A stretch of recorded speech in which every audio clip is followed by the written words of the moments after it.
بسم اللہ الرحمن الرحیم۔ السلام علیکم ورحمۃ اللہ وبرکاتہ۔ نیا سال شروع ہو گیا ہے، لیکن یہ صرف کیلنڈر کا ورق پلٹنے کا دن نہیں، یہ اللہ کے مہینے محرم کا آغاز ہے۔ دنیا میں لوگ نئے سال کی شروعات فائر ورکس، پٹاخے چلانے اور ناچ گانوں سے کرتے ہیں، جبکہ الحمدللہ ہم مسلمان اپنے نئے سال کا آغاز اللہ تعالیٰ کے شکر اور عاجزی کے ساتھ اپنے رب سے دعائیں کرنے اور گناہوں کی معافی مانگتے ہوئے کرتے ہیں۔ ہمیں یہ معلوم ہونا چاہیے کہ اس مہینے میں گناہوں کا بوجھ سنگین ہو جاتا ہے، نیکیوں کا انعام کئی گنا بڑھ جاتا ہے، اور تاریخ ایسے واقعات سے بھرپور ہے جو آج بھی دل ہلا دیتے ہیں۔ آج جانتے ہیں کہ یہ مہینہ ہمیں کیا سکھاتا ہے۔ آج سے ہم YouTube channel come close to اللہ سبحانہ تعالیٰ پر ایک نئی سیریز کا آغاز کر رہے ہیں، محرم کی روشنی میں ایک نیا آغاز۔ اس سیریز میں ہم بات کریں گے محرم کی اصل اہمیت، حضرت موسیٰ علیہ السلام اور بنی اسرائیل کی فرعون سے نجات اور عاشورہ کا روزہ، حضرت حسین رضی اللہ عنہ کا کردار، اور ایسی دعائیں جو دلوں کو بدل دیتی ہیں۔ تو جلدی سے اس چینل کو سبسکرائب کر دیجئے تاکہ آپ کو اگلی معلوماتی ویڈیوز جلدی سے مل سکیں۔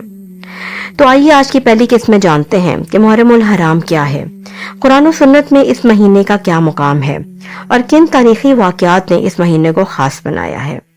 اللہ تعالیٰ سورۃ التوبہ آیت نمبر 36 میں فرماتے ہیں، اللہ کے ہاں مہینوں کی گنتی 12 ہے، ان میں 4 حرمت والے مہینے ہیں۔ رسول اللہ صلی اللہ علیہ وسلم کی احادیث کے مطابق وہ 4 حرمت والے مہینے ذی القعدہ، ذی الحجہ، محرم اور رجب ہیں۔ ان مہینوں میں قتل و غارت، لوٹ مار، فساد اور لڑائی جھگڑوں سے بچنا چاہیے۔ محرم کو شہر اللہ یعنی اللہ کا مہینہ کہا گیا۔ نبی کریم صلی اللہ علیہ وسلم نے فرمایا، رمضان کے بعد سب سے افضل روزے اللہ کے مہینے محرم کے ہیں۔ یہ واحد مہینہ ہے جسے رسول اللہ صلی اللہ علیہ وسلم نے اللہ کا مہینہ کہہ کر پکارا۔ محرم صرف ایک عبادت کا مہینہ نہیں، یہ تاریخ کا وہ باب ہے جو ایمان، صبر، قربانی اور اللہ پر توکل کی عظیم مثالیں سمیٹے ہوئے ہے۔ تاریخی روایات میں آتا ہے کہ محرم کی 10 تاریخ کو حضرت آدم علیہ السلام کی توبہ قبول ہوئی، حضرت نوح علیہ السلام کی کشتی جودی پہاڑ پر رکی، حضرت ایوب علیہ السلام کو شفا ملی، اور مستند احادیث سے یہ بات ثابت ہے کہ حضرت موسیٰ علیہ السلام کو اس دن نجات ملی، اور نبی کریم صلی اللہ علیہ وسلم نے اس دن روزہ بھی رکھا۔ یکم محرم کو ہجرت کا آغاز نہیں ہوا تھا، نبی اکرم صلی اللہ علیہ وآلہ وسلم کی ہجرت ربیع الاول میں ہوئی تھی۔ البتہ اسلامی کیلنڈر کا آغاز ہجرت کے واقعے کو بنیاد بنا کر محرم سے کیا گیا۔ یہ فیصلہ حضرت عمر فاروق رضی اللہ عنہ کے دور میں باقاعدہ مشاورت کے بعد کیا گیا تھا۔ اس لحاظ سے یکم محرم کا دن نئے اسلامی سال کا آغاز ہونے کی وجہ سے اہم ہے۔ یہ ایک تاریخی حقیقت ہے جو اجماع صحابہ سے قائم ہوئی۔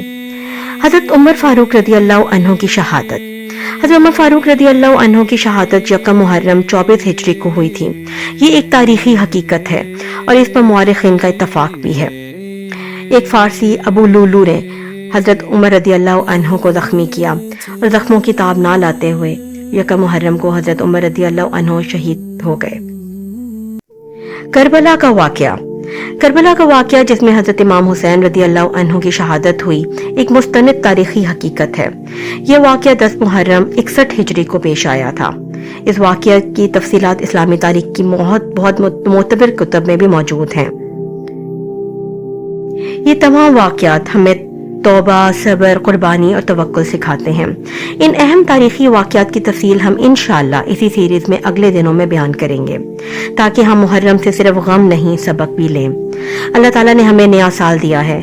ہم میں سے کئی لوگ گزشتہ سال گناہوں میں گزر گئے، نافرمانی میں ڈوبے رہے، لیکن یہ مہینہ ہمیں موقع دیتا ہے واپس پلٹنے کا، اللہ سے صلح کرنے کا، خود کو پاک کرنے کا۔